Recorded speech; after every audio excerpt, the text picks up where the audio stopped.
Assalamualaikum warahmatullahi wabarakatuh. Selamat malam. Salam sejahtera selalu untuk kita semua. Salam pengangguran dan semoga teman-teman dalam keadaan sehat selalu ya. Salam juga untuk para bapak-bapak, ibu-ibu, dan para remaja putra dan putri yang semoga Allah Subhanahu wa Ta'ala selalu memberikan keberkahan untuk kita dunia dan akhirat, dan tidak lupa juga semoga kita diberikan rezeki yang berlimpah ruah ya, dunia dan akhirat, yang insya Allah tentunya yang halal ya teman-teman semua. Alhamdulillah, hari ini hari Kamis ya, jam 21 ya, tanggal 11 bulan Maret 2022 ya. Aku berkesempatan untuk sharing pengalaman kepada teman-teman semua ya, khususnya pencinta tanaman anggur ya, pada khususnya dan pada umumnya sebenarnya sama juga ya, untuk tanaman yang lain sifatnya sama karena ini global ya, terkait bahaya air PDAM bagi pohon anggur ya, untuk skala rumahan, skala taman anggur ya, skala perkebunan atau di mana saja teman-teman menanam anggur ya. Bahayanya apa sih ya terkait air PDAM bagi pohon anggur ya. Ini lebih kepada teman-teman yang mengkonsumsi air dari suplai PDAM. Kalau teman-teman mempunyai air sumur, air tanah, kemudian air kolam ikan untuk konsumsi tanaman, ini tidak berpengaruh. Jadi ini lebih kepada teman-teman apabila menggunakan air PDAM untuk menyiram tanaman ya. Nah, yang pertama adalah kita harus memahami apa sih air PDAM itu ya, kandungan apa sih yang terdapat di dalam air PDAM itu sendiri ya. Yang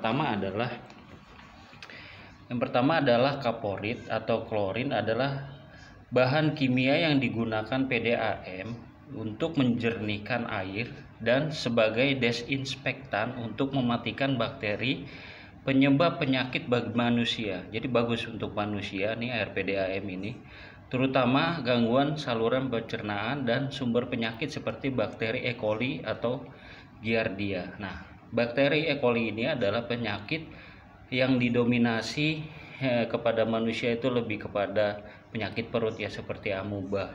Amuba itu disentri yang luar biasa ya, bisa menyebabkan meninggal dunia juga ya, bakteri E. coli. Aku pernah sakit juga nih karena bakteri E. coli ini ya, penyakit amuba ya. Ya itu yang pertama ya, seperti ini. Tapi untuk baik untuk manusia ya.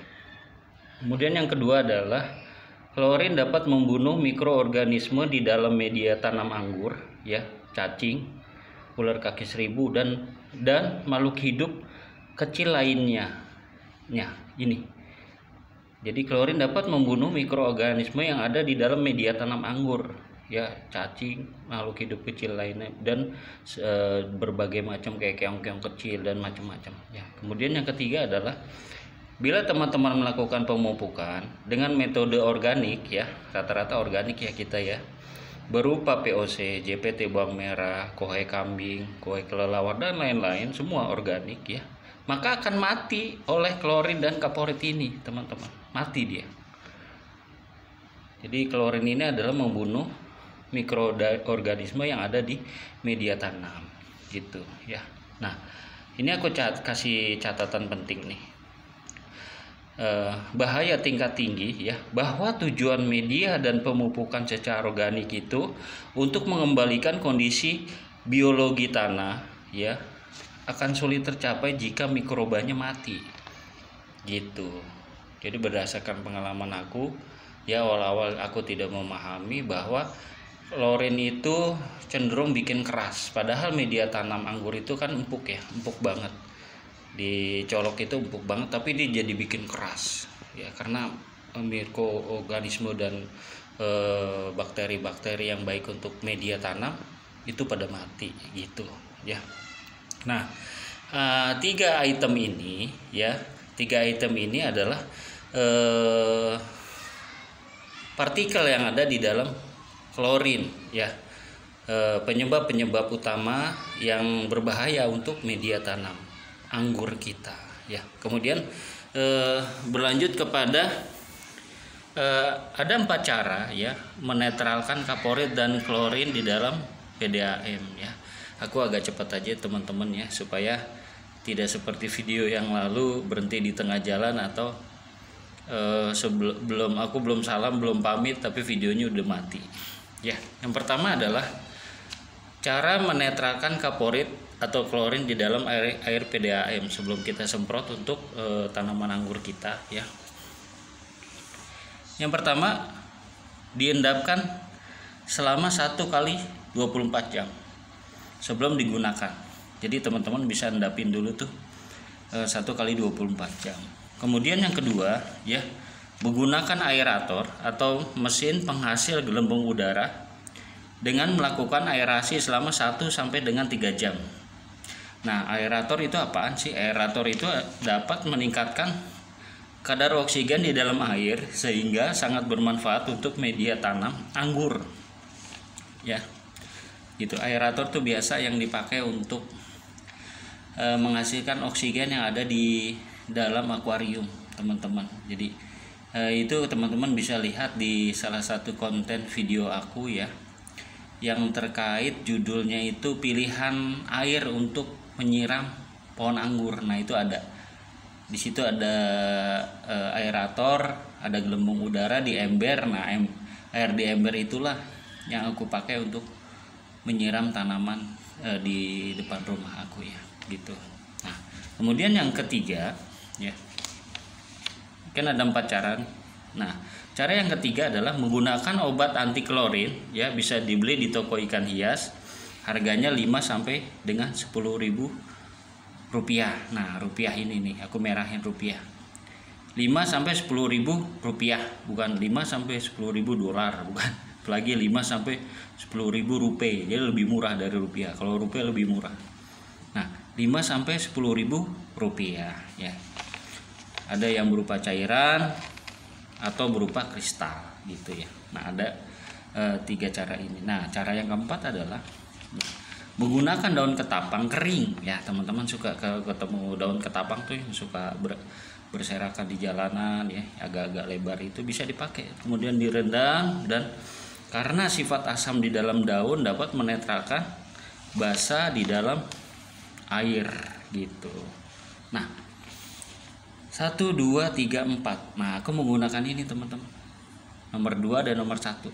Ada yang aku endapin dulu sama 1 kali 24 jam. Nah, yang nomor 2 ini aku pakai aerator gitu di ember. Nanti kalau aku udah siram seluruh tanaman aku siram itu airnya masih kurang, nah aku tak ngambil air dari endapan ini gitu.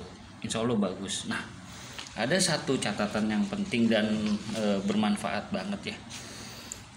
Jika air PDAM terpapar sinar matahari langsung ya, maka proses penguapan klorin akan jauh lebih cepat gitu teman-teman. Jadi kalau teman-teman misalkan pengen lebih cepat, air PDAM ditampung di ember yang besar, atau teman-teman punya apa ya, punya tempat kayak kolam gitu ya, bisa ditampung di situ, kemudian langsung terkena sinar matahari, itu lebih cepat. Mungkin bisa lebih cepat dari 1 sampai dengan 3 jam.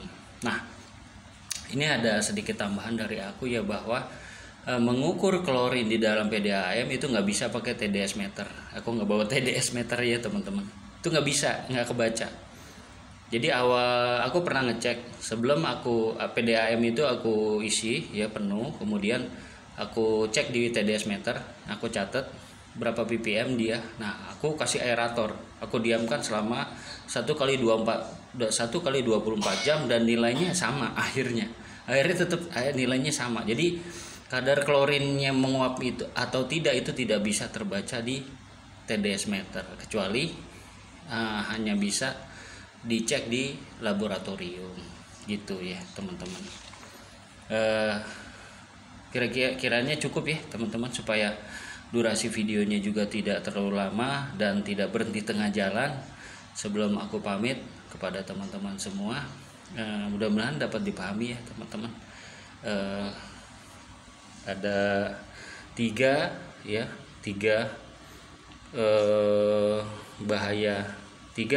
bahaya terkait klorin ya, 3 bahayanya.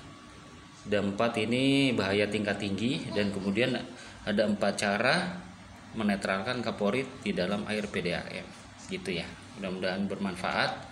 Teman-teman tetap semangat menanam, jangan patah arang,